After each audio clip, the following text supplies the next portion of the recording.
Informação, cavaleiras e cavaleiros, porque está no ar o Quinta Asa. E hoje a gente vai discutir nos mínimos detalhes o segundo capítulo de Quarta Asa. Eu sou a Iana, sou uma das ADMs do Portwing BR, e junto com a Simone, que é a ADM do Estante de Orinte, nós temos essa missão de buscar desvendar tudo isso que esse segundo capítulo vai nos trazer. E lembrando que todas as nossas análises, todos os nossos episódios, eles são cheios de spoiler. Então, se você ainda não leu o livro, a gente recomenda que você leia primeiro o primeiro livro, Quarta Asa, antes de começar a acompanhar os nossos episódios. Ou se você não liga para spoiler, você é bem-vindo aqui desde o comecinho. Lembrando também que nos nossos destaques lá nós temos uma caixinha de pergunta fixa, então qualquer dúvida que você tiver ou qualquer coisa que você quiser perguntar em relação ao episódio, você é bem-vindo para comentar por lá. E também sempre que você vê no nosso Instagram algum códex novo sendo publicado, significa que tem episódio novo indo para o ar. E lembra também de seguir tanto o nosso Instagram quanto os nossos perfis da Portwing BR, o Estante de Orinte, para poder acompanhar o nosso trabalho por lá. E aproveitando também para agradecer a todo mundo pelo carinho, pela recepção, pelos comentários, pelas mensagens de apoio. Muita gente falando que está curtindo bastante o nosso conteúdo. Para a gente é uma alegria muito grande e serve como incentivo para a gente continuar aqui produzindo conteúdo. Sim, verdade. Pra gente é muito bom estar aqui conversando sobre. A gente também sente falta no dia a dia de trabalho ou no nosso dia a dia ficar escutando alguma coisa falando sobre um tema que a gente gosta. Então, pra gente também é muito gratificante fazer e saber que vocês gostam também é melhor ainda. Então, pessoal, agora a gente vai começar a análise do episódio 2 do Quarta Asa. Então, quem aí não quiser spoiler já sabe, lê todos os 3 livros e volta, e se não se importar, vem com a gente. Pessoal, lá no capítulo 1, a gente terminou com a Vi na boca do parapeito. Ela estava pronta para passar pelo teste para entrar pela divisão dos cavaleiros. A Vi ainda está em Bagiate, ainda são 8 horas da manhã, provavelmente uns 10 minutinhos para frente do episódio 1.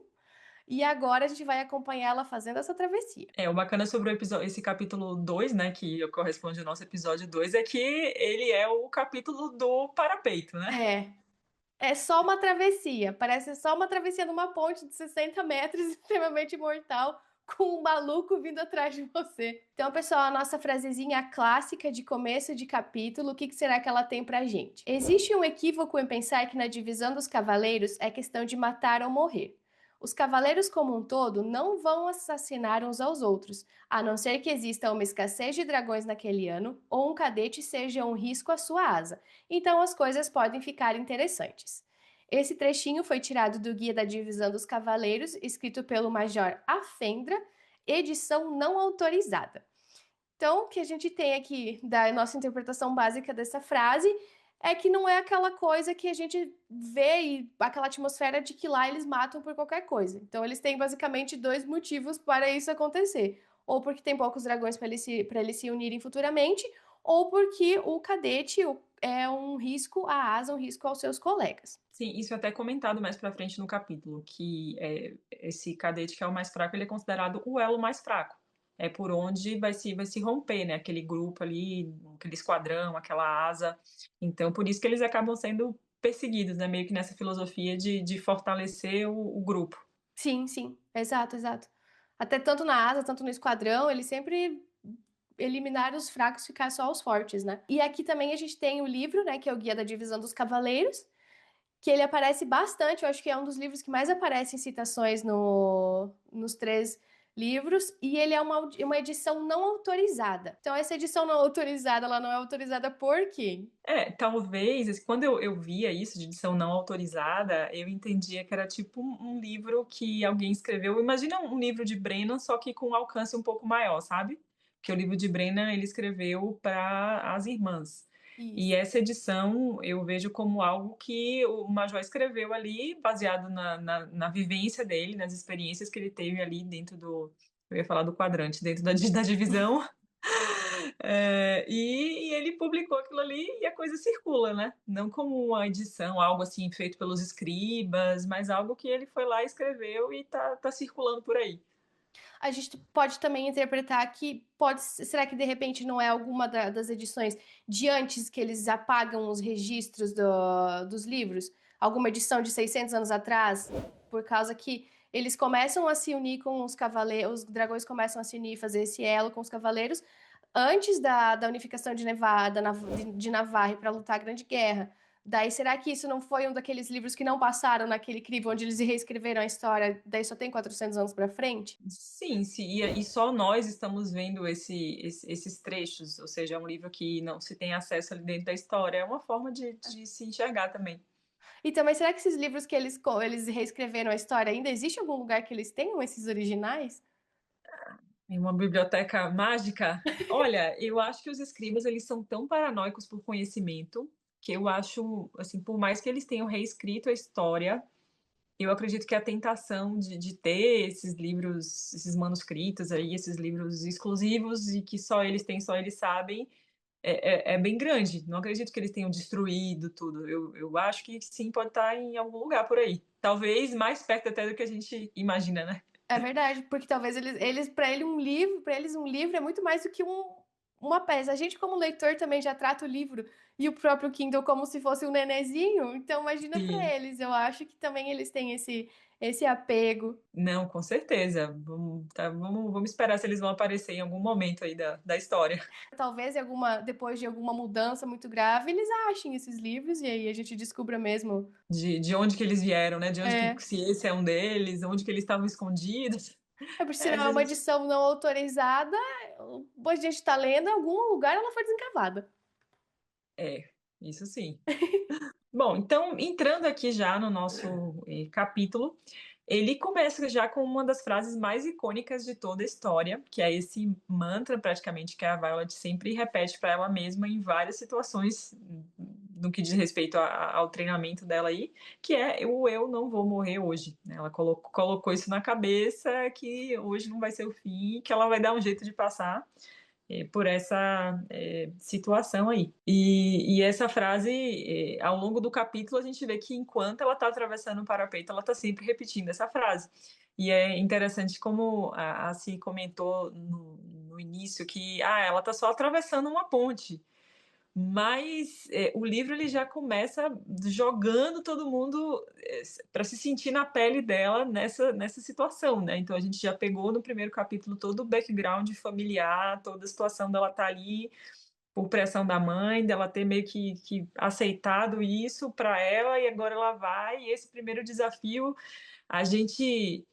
Talvez se alguém tivesse pensado assim, é só atravessar uma ponte, a gente consegue sentir na pele que realmente não é só isso, né? Que de fato é um baita de um desafio ali. Tanto tem gente que morre no processo, né?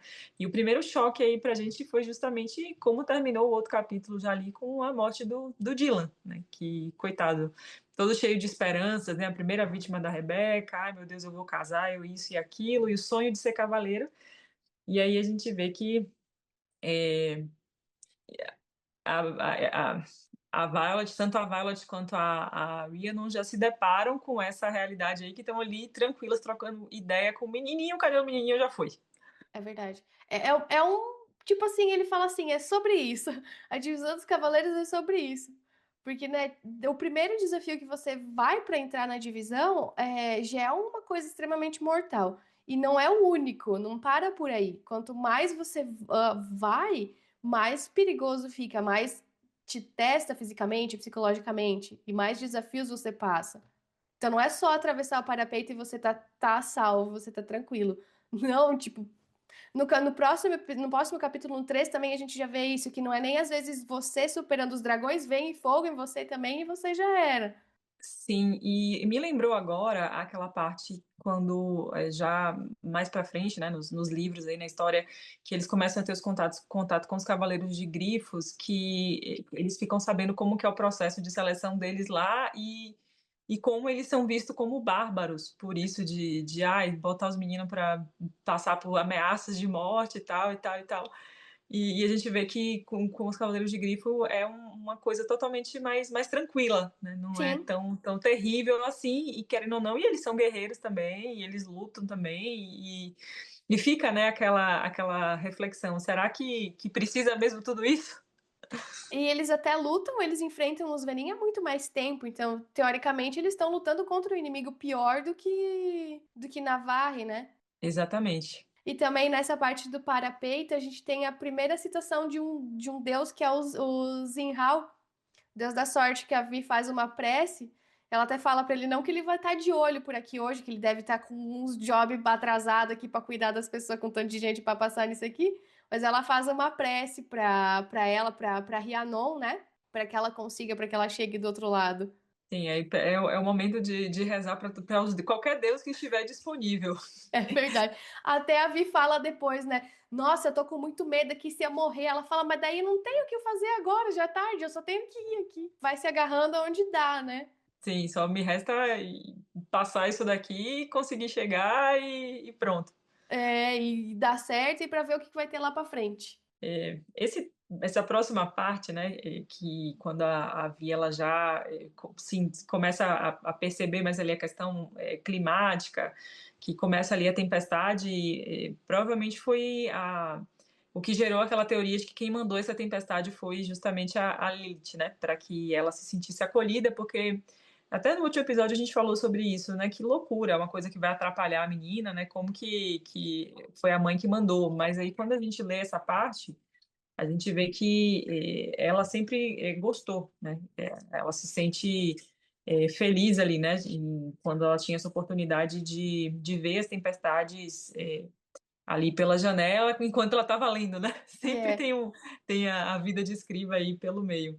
E reforça também aquela a coisa de que o cavaleiro molda muito o poder que o dragão passa para ele, né? Porque é dito que a Vi tem um poder bruto que ela materializa em forma de relâmpago, porque é o de trovão, relâmpago, porque é o que ela tem mais, mais afinidade, mais. Ah, é o que ela gosta de representar. Talvez será que o poder dela, com o tempo, ela não aprenda a usar esse poder bruto de outra forma? Ou será que é relâmpago e é isso aí porque é isso aí mesmo? Porque fala que ela tem um poder bruto.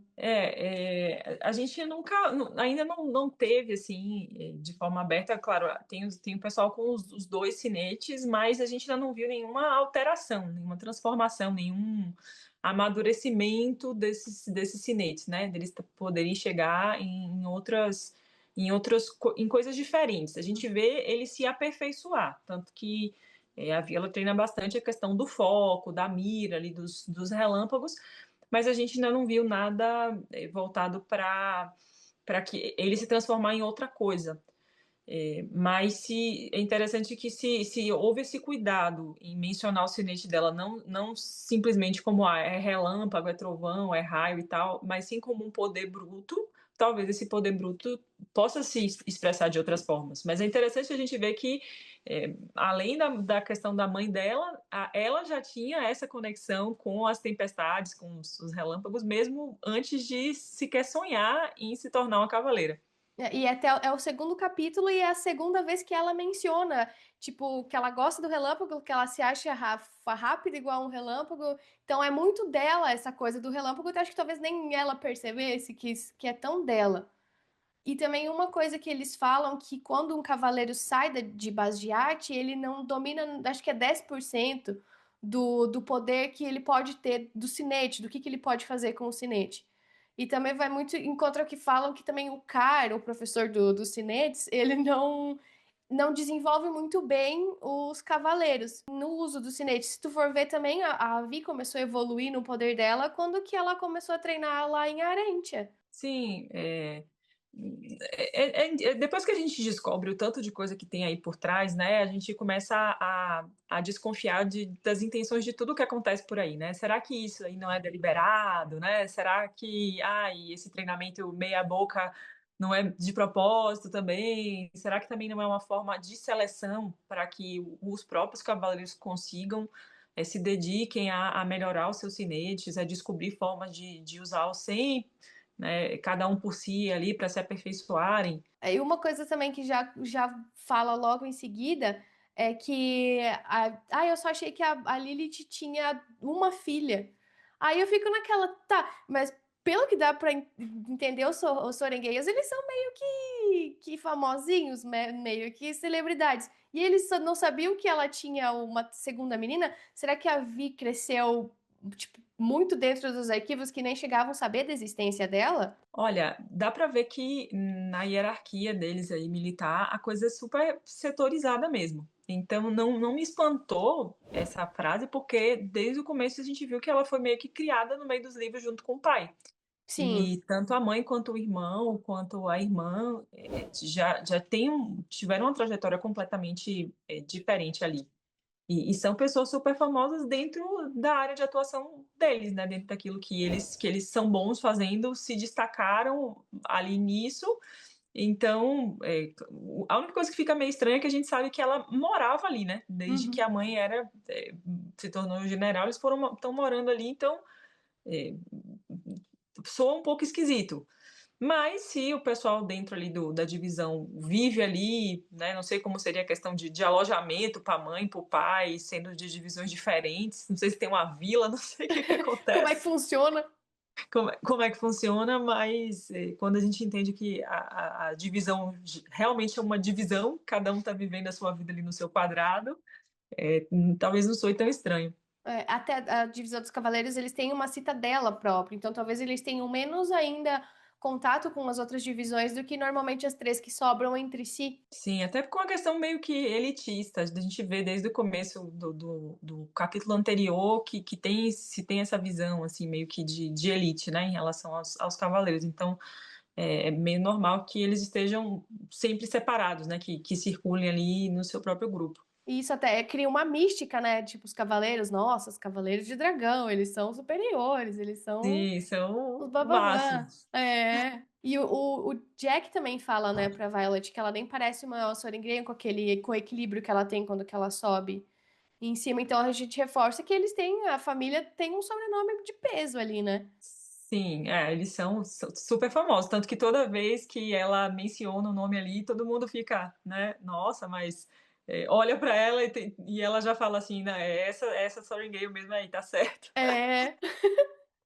Aí, nesse momento de nomes também, a gente descobre o nome do Jack, que ele parece ser o menino muito pentelho da fila, e se torna o Jack Barlowe. E fala que vai ser dirigente de asa um dia. Já chegou, tipo, achando que ele ia arrasar com tudo lá dentro. Ah, vai. Ah, vai, totalmente. Vai, né? Aí a gente tem o Zayden fazendo a participação dele de milhões, que ele manda, ela falou, ó, vai logo, fia. Vai atravessar esse negócio. Aí que é o Jack que tá atrás dela, né? E logo depois fala que ele dá um pulo pra frente com as mãos como se quisesse empurrar ela. Será que não foi o Zayden pegando com o cinete dele o segundo, tipo, vou tacar essa menina pra baixo. Ele fala pra ela, ó, vai logo, que eu fiz um acordo aqui com a sua mãe, você não sabe, e eu preciso te manter um pouco mais viva do que normalmente me esforçaria para manter alguém vivo, que não fosse os marcados. Será que foi isso? Olha, com certeza, quando eu reli essa frase, essa para mim é uma daquelas frases, são várias, né, no livro todo, mas essa é uma das que ficou mais que muda totalmente o sentido quando a gente descobre o segundo sinete dele. Então Porque foi bem antes do Jack falar, então ele deve ter pego, ele falou, ó, vai. Daí ele já vem, ó, que eu vou te empurrar dali. sim, não, isso para mim ficou bem super claro.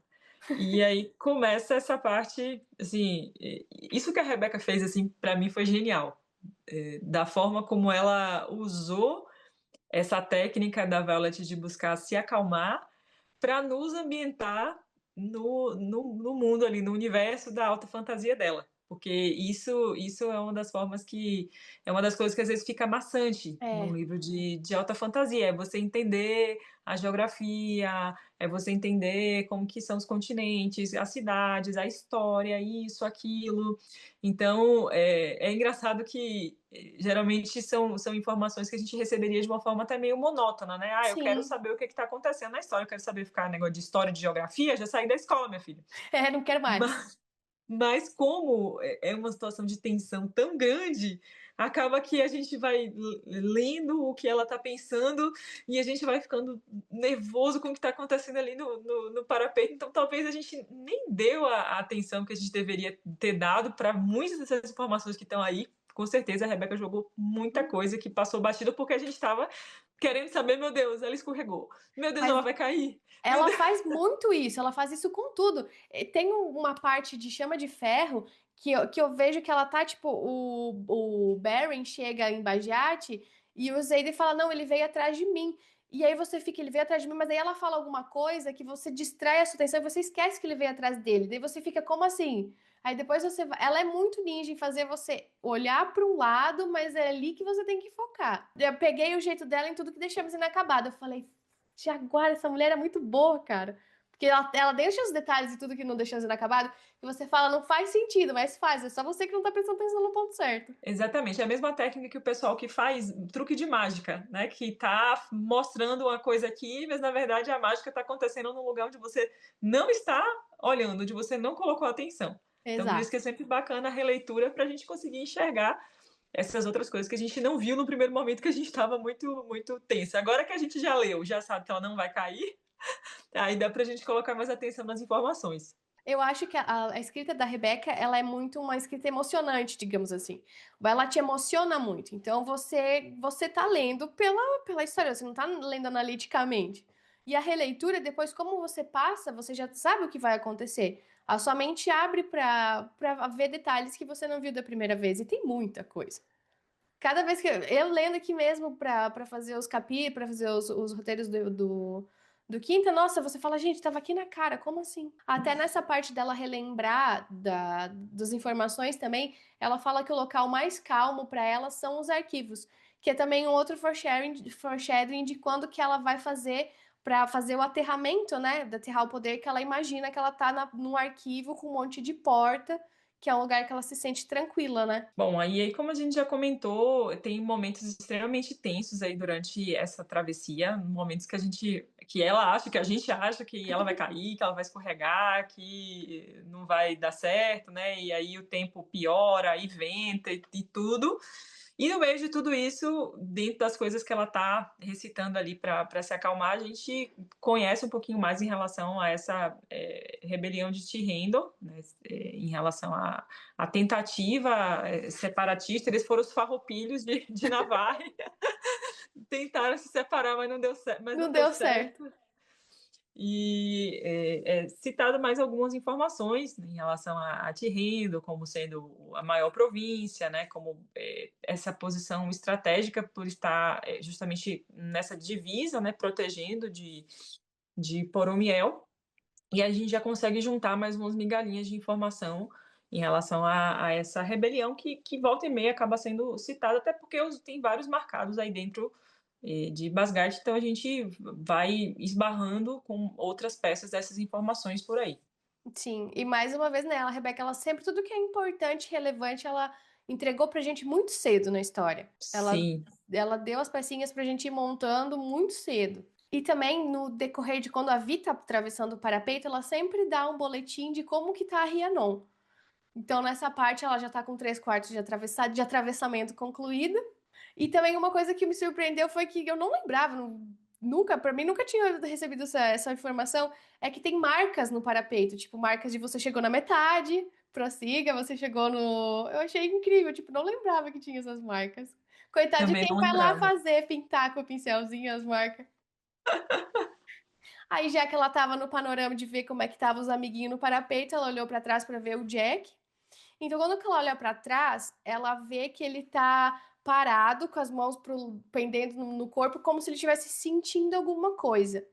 Essa também é uma das teorias mais teorias que tem do universo, é que o Jack já entrou em Bagiat e Venin. Daí, será que Sim, esse é um indício de que quando ele entrou ali, ele estava sentindo que ele conseguiria canalizar, que ele conseguiria puxar? Ou ele já teria passado por esse momento em algum momento, porque ele já estava dentro das égides? E eu não sei também, porque fala muito que tá ventando, e a Vi fala que o vento meio que não afeta ele. sim. E esse ponto do vento não afetar ele reforça aquela teoria da Teófane ter invocado essa tempestade da Id, não tem nada a ver com a Lilith.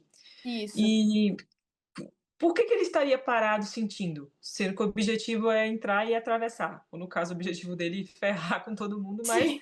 você tem um começo, você tem um objetivo. Por que você vai ficar parado no meio do caminho sentindo? Então, alguma coisa ele estava fazendo. Eu não sei, algum contato, ou ele tava. Porque eles têm uma mente coletiva, meio que assim, os Venin, então alguma coisa que ele tenha sentido. E também a próxima coisa que ele faz, ele pega o colega que tava vindo atrás dele e ele taca para baixo. Então a gente tava vendo todo aquele tempo a Vi com medo de escorregar, agachando muitas vezes porque o vento levava ela. Como que ele consegue não ser abalado pelo vento e ele ainda consegue fazer umas manobras? Porque para você jogar uma pessoa para baixo de um lugar nessas condições, você tem que ter um certo domínio, um controle enorme do seu corpo, talvez até alguma coisa que vá além do seu próprio corpo e da sua própria, tipo, um poder. Sim, você precisa estar muito, muito firme ali no mínimo, né, numa situação que a gente está vendo que a pessoa fica extremamente vulnerável. E esse ponto, né, o primeiro grande choque foi a morte do Dylan. Depois a gente começa a lidar com o Jack ali, a barulhada, né? Ai, tô aqui, você é dirigente de asa, até esse momento é só conversinha. Mas no momento que ele realmente joga o coleguinha lá embaixo, aí a gente para e pensa, rapaz, esse negócio é sério. Se esse menino pegar a Via, ele vai jogar ela lá embaixo também. Então, coloca mais uma camada de pavor em cima de uma situação que já estava terrível.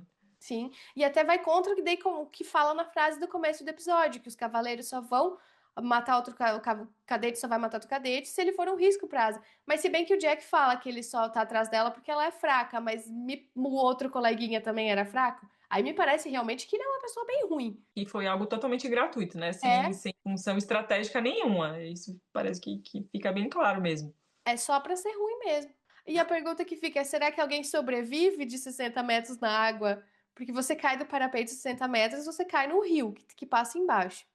E aí, será que tem como sobreviver isso ou caiu já era? Ah, e tem que buscar os outros livros da Rebeca, que ela tem dos livros da galera que trabalha na guarda costeira, que tem essa informação aí, qual que é a altura máxima que uma pessoa pode saltar, porque eles saltam do helicóptero para poder fazer Ah, os resgate. resgates. É, então a Rebeca sabe disso. Ela não é boba, aquela mulher não é boba. Não, mas 60 metros eu acho que é muito. É, eu acho que é Nossa. muito. Eu dei uma pesquisada bem por cima no Google, falou que são quase 100% de chances que aconteça, mas pode acontecer se cair bonitinho de. Se cai com a técnica certa, né? É. É interessante que ao longo desse capítulo acontecem vários diálogos e sempre tem menções a esse culto à força que existe dentro da hierarquia ali dos cavaleiros, né? Que foi como a gente mencionou no começo, que um esquadrão, um setor ou uma asa, ele é eficiente, ele é bom na medida do seu elo mais fraco. Uhum. Então, por isso que eles buscam justamente eliminar esses elos mais fracos, porque eles acabam sendo um risco para o coletivo. Aí o Jack também fala pra Vi, né, que, não, que ela é um erro, que não tem como alguém que não consegue carregar uma mochila cheia consiga passar pelo parapeito, né? Sim, e a mochila tá vazia, meu filho. Você não A viu Mira tirou, antes! Você não a viu Mira, antes! a Mira tirou tudo de dentro da mochila, tudo. Não sobrou nada.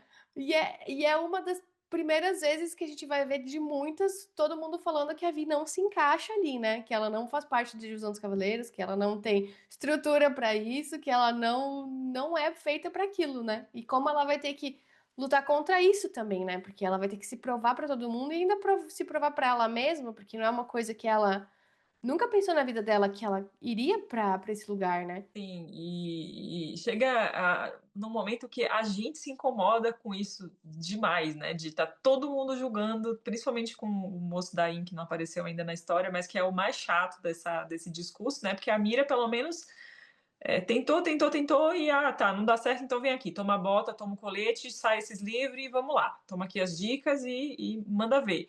Mas o Daim, ele fica remoendo essa história, lamentando isso, e aquilo enche o saco da gente de um jeito que até hoje tem gente no fandom, mesmo com todo o arco de redenção dele, até hoje tem gente que não suporta, né? Porque menina nenhuma gosta de se sentir menosprezada, a verdade é essa. E aí acho que todo mundo se coloca no lugar dela, né? De que, puxa vida, eu tô aqui dando o meu melhor, e esse chato tá dizendo que eu não posso, tá todo mundo dizendo que eu não posso, que eu não pareço uma cavaleira. Me espera daqui a algum tempinho. Espera pra ver meus dois dragão aqui chegando, pra vocês verem. Quem é Espera por fraco? um relâmpago explodindo aqui, né? Uma montanha, né? Aí nessas travessias também a gente viu que a Vivi viu que a Ria não consegue chegar, que ela dá uma escorregadinha de novo, daí ela vê que ela consegue chegar. A Vi segue em frente, ela chega na parte mais protegida pelas paredes, né? Que é uma parte do parapeito que ainda é a trilhinha, mas tem as paredes da cidadela. Daí também nessa parte o Jack também tá vindo correndo atrás dela, porque depois que ele, insatisfeito de jogar um, ele quer jogar ela também. Daí ela vai atrás dela, mas daí ela consegue chegar na parte da parede, ele tenta pegar ela pela mochila e ele não consegue. E aí ela que ameaça ele com uma faca, né? Não, essa parte foi muito legal. E o mais legal é que tem plateia. É, aham. O mais legal é que tá, tudo bem, eu posso não parecer uma cavaleira, mas toma aqui, ó, quem tá sob ameaça agora. E o legal é que o pessoal reconhece isso dela, né? Sim, pra ela ir. Tanto que a gente já pode ver daí desses cavaleiros, quem espera ela lá, eu acho que, se não me engano, é o pessoal do terceiro ano, né? Sim, Aí a gente já vê como eles estão doutrinados dentro da divisão, porque eles levam ela cita o Codex pro Jack e eles reforçam, não, realmente, é assim, ela tem razão. Você não pode estar aqui, ela já passou pela Terra, você só vai se ela deixar você pisar na cidadela, daí você passou, senão não ainda. sim, não, essa parte foi muito genial. Aí a gente começa também a ver que o pessoal que tá esperando ela tem a tagzinha com as 3 estrelas prateadas de 4 pontos bordadas que identificam que eles são do terceiro ano. Então a gente vai começar também a entender como funciona a parte de uniformes da divisão dos cavaleiros, né? Que é bem, eles usam até uniforme de voo, é só até aí de que anos eles pertencem, para se eles forem pegos em batalha não dar mais dicas de onde eles pertencem, né? Sim, todo o sistema, nesse começo aí, tem todo esse sistema. Foi traduzido como insígnia, se eu não me engano. Eu vi, acho que tanto insígnias e tem um outro nome também, que Emblema. são emblemas, os símbolos que eles têm ali, né, do setor. Aí, dependendo das conquistas que o esquadrão vai tendo, também vai anexando coisinhas no uniforme. É bem uma pegada militar mesmo, que tem as medalhinhas, né, as condecorações. É bem nessa mesma linha, né? Não é à É, toa que a Rebeca é a esposa de soldado, né? ela sabe o que ela tá fazendo, né? Até os sinetes, né? Depois a gente vai ver que eles têm insígnias de sinetes que não tem, que são os sinetes raros, os sinetes secretos, que eles falam confidenciais, que também é Isso. marcado ali por um símbolozinho, mas aí ninguém sabe o que. Qual que é o sinete? É uma bússola que eles, na tradução tá compasso, Confesso. mas em inglês compass é bússola, É né? Então bússola. é um símbolo de uma Eu entendi isso vendo uma fanart justamente do menino Daim, que é um desses que tem sinete classificado confidencial, que eu via que tinha um desenho de uma bússolazinha no uniforme, e eu fiquei, mas o que que é essa bússola? Aí me caiu a ficha que era Um uma sinete. insígniazinha de sinete confidencial. As caudas também dos dragões eu só consegui mais ou menos entender depois de uma fanart que eu vi, porque tem o negócio, o Tatá, ele tem o rabo de chicote, de chicote. Só que em inglês é Morning Star, Morning. É Morningstar. Na verdade, pelo que eu entendo, Morningstar, sabe aquela arma que tem. A pessoa joga muito RPG, então jogou muito RPG na vida, tem que entender de arma medieval. Que é tipo uma massa que é É uma cheia massa de de batalha, pontinho. Então não é exatamente um um chicote, né? chicote. Esse Morningstar que eu entenda é aquele negócio ali. Exato. Até quando não tinha tradução, era traduzido para o português como rabo de maçã, massa, né? Porque é o que Uhum. mais se parece, aquela bolinha com os espetinhos. Aí, se você chicote, você pensa que é uma coisa. Um chicote. É, sim, Eu acho uma que coisa mais aí reta. dificulta ainda mais de imaginar, tipo, rabo de adaga é vários espetos também, né? Não é é uma coisa reta com vários espetinhos, não é uma ponta pontuda. Sim, eu acho que o rabo de espada, que tem o Sword Tail também, né? Que é o É, negócio mais que é pontudo. mais pontudo. Aí também nessa parte, quando a Vi já tá na cidadela, que ela já passou pelo parapeito e ela tá segurando ali o Jack, ela sente os pelos da nuca dela se levantarem. Isso é uma coisa muito que acontece quando o Zayden tá usando o poder dele com ela, né? Depois, a gente sempre vê, ai, quando ele entra na sala, me dá um arrepio. Ai, será que de alguma forma ele tava usando o poder dela ou só foi coincidência? Aí a gente teria que dar uma mapeada, né? Assim, pegar essa reação específica para ver se só acontece mesmo quando tem essa influência do poder dele, para a gente poder ter mais certeza de que se é isso mesmo, ou se foi simplesmente um calafrio ali, é, porque pela situação, né? Pela apreensão, que é o que ela fala, né? Uhum. Que aí os pelos da nuca levantaram porque eu tô apreensiva. E até os itens tá do outro lado do parapeito também, né? Aí eu não sei se Sim. provavelmente ali que seja uma casinha por paredes tenha sombras. Então pode ser que ele esteja usando o poder dele de sombras para ver qual foi o resultado dela ter atravessado o parapeito, se ela conseguiu ou se ela não conseguiu. Até porque com a tempestade talvez tenha ficado difícil dele visualizar, porque Sim. ela via a Rhiannon como se fosse meio que um borrão assim na frente, não tinha uma visão muito nítida, né? Exato, e ainda ele sabia da intenção do Jack, do que ele queria fazer com ela. E quando chega na parte coberta, podia ter acontecido alguma coisa ali que ele não previu. Então, talvez, será que ele foi dar um check pra ver se ela conseguiu? Já estava todo interessado. Mas tava descansado, mas já tava, já tava. Uma das meninas quando a Vi chega lá, uma das meninas é a Amber? Então, que fala que é uma menina ruiva, né? É, Então, eu vi que você tinha comentado isso aqui e eu fiquei com isso na cabeça também, se depois isso é confeito, tem que ver nos próximos capítulos se ela reconhece, né? Se quando o é, pessoal se apresenta, tem os nomes, se ela fala, ah, fulaninha, aquela lá do o parapeito. parapeito. Porque até a menina que ela e outra pessoa e outro cavaleiro que estão lá, eles seguem muito o Codex. Ela pegou duas pessoas totalmente seguidoras do Codex. E a Amber, a gente sabe que ela é totalmente pró-Codex, que é a turma do Den, né? Eles são todos Codex Forever. Certinhos, quadradinhos, os CDFs da divisão. Exato, e até essa menina, ela fala que você, tipo assim, vai ter a chance de conhecer os dragões mais cedo se ele não respeitar o Codex. E é realmente o que acontece com a Amber, né? Ela não respeitou o Codex e ela conheceu, foi morta pelo dragão, né? Sim, nossa, como a Rebeca vai fazendo isso com a gente, né? É, eu tenho até, tipo assim, eu fico pensando quando eu releio o que que ela tá mostrando pra gente aqui, que a gente vai ver lá pra frente e nem se tocou, porque vai ter. Vai. E aí a gente vê que fica meio que um dilema, fica um empate, né? A Vi tá ameaçando o Jack ali, né? Já não tá mais numa posição tão vulnerável, inclusive para ela conseguir virar essa posição para estar segurando a adaga ali contra o Jack, menciona que ela faz meio que uma manobra, até que o Uhum. pessoal comenta assim, ah, deve ser, né, logo se vê que você é filha dela mesmo por essa manobra aí que você fez, então algo fisicamente incrível, parece que ela fez ali para conseguir ficar naquela posição, e ela fica naquele impasse, na posição de ser a pessoa que vai decidir se o Jack vai entrar ou não vai entrar, né? Porque naquele momento ela já é vale repetir, ela já é uma cadete, e ele não, é um aspirante ainda porque não terminou de cruzar o parapeito, né? Tá ali na pontinha, mas ainda não passou porque ela não deixou ainda. E é legal também as nomenclaturas, né? Quando eles vão pra atravessar o parapeito, eles são aspirantes. Aí quando pisa na cidadela é cadete. Aí quando consegue o dragão é um cavaleiro. É bem super hierarquia. Sim, Aí ela no final toma a decisão de deixar o Jack descer pelo mal da humanidade. Se ela podia ter acabado de subir os créditos do fio do livro, não ter acontecido mais nada, acabou ali. Mas ela deixa ele e ela já termina o livro de novo, com o capítulo de novo, com uma ameaça à vida dela, né? Que o primeiro capítulo você termina apreensivo, nossa, será que ela vai conseguir passar? Ela termina com o risco de dividir o segundo, então também ela reforça o negócio que ela tá ameaçada pelo Jack, a gente já viu que ele é capaz de muita coisa, né? sim. E aí começa o pobre do inferno na vida dela, né? Que oportunidade, que dia, que hora que o Jack vai usar para tentar acabar com ela ali, né?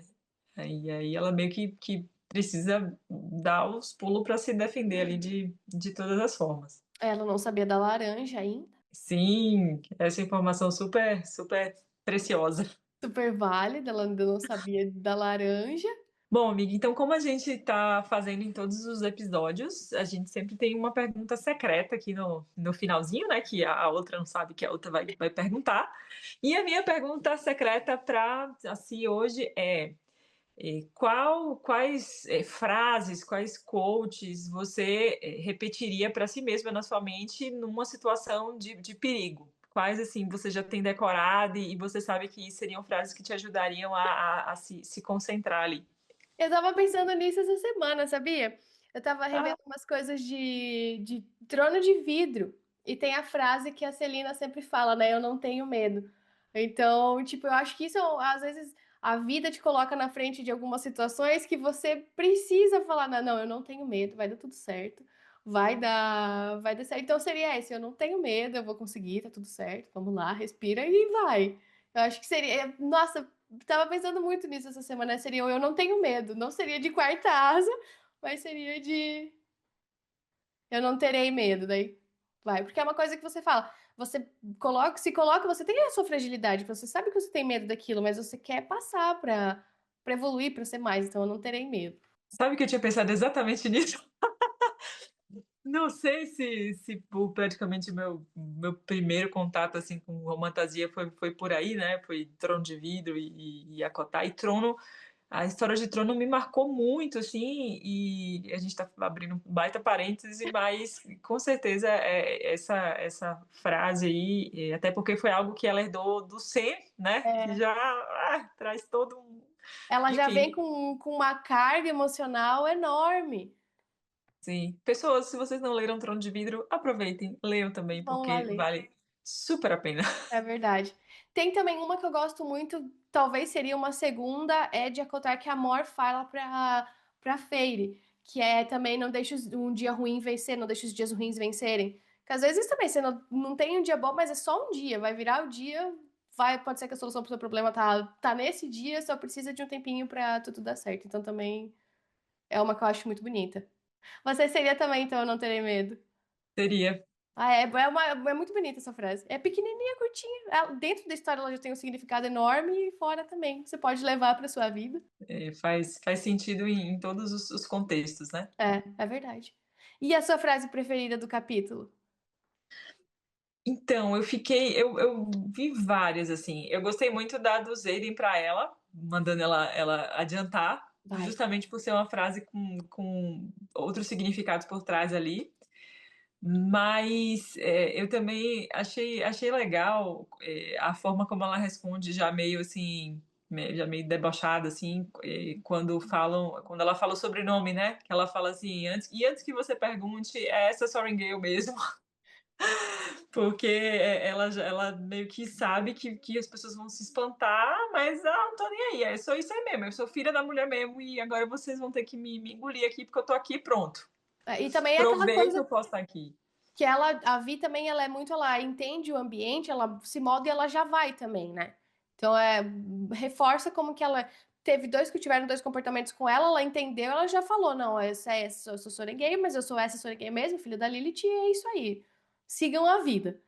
Sim, se acostumem com isso. Se acostume, vai ser isso aqui. A minha, eu não vou morrer hoje, porque depois é uma que ela vai reforçar muito. Aí, Sim, e aparece pela primeira vez nesse capítulo, né? é, É. eu não vou morrer. E ela fala depois isso, hein? Da armadilha, na ceifa. Foi o manto, é o não terem medo da Vi. É, mesma pegada. E você, cavaleiro, cavaleira que está nos assistindo aqui, nos ouvindo, aproveita e deixa aí também nos comentários qual que seria a sua frase preferida aqui do capítulo e qual frase, qual quote que você usaria para ajudar a se manter focado numa situação assim intensa também, igual a Violet. E aproveita, já se inscreve aqui no canal, ativa o sininho, as notificações para você ficar por dentro de todo o conteúdo que a gente for atualizando aqui. A gente sempre posta também cortes, né, shorts de cada episódio. E além disso, na nossa página no Instagram, a gente sempre posta os códex que são relacionados ao conteúdo que a gente analisou aqui em cada episódio. Então deixa aqui o seu comentário, a sua curtida, não esquece de se inscrever aqui no canal e muito obrigado mais uma vez por ter acompanhado a gente até aqui, por ter participado dessa nossa análise, nossa discussão do segundo capítulo. A gente espera que tenha sido muito proveitoso para você, que tenha ajudado também a desvendar bastante coisa que talvez você não tenha visto assim na primeira leitura. E a gente espera você aqui também no nosso próximo episódio, já com análise do capítulo 3 de Quarta Asa. Lembrando da nossa caixinha de pergunta lá no Instagram. Deixem as suas dúvidas por lá. Se quiserem como também perguntar alguma coisa pra gente, deixe por lá. E até o próximo.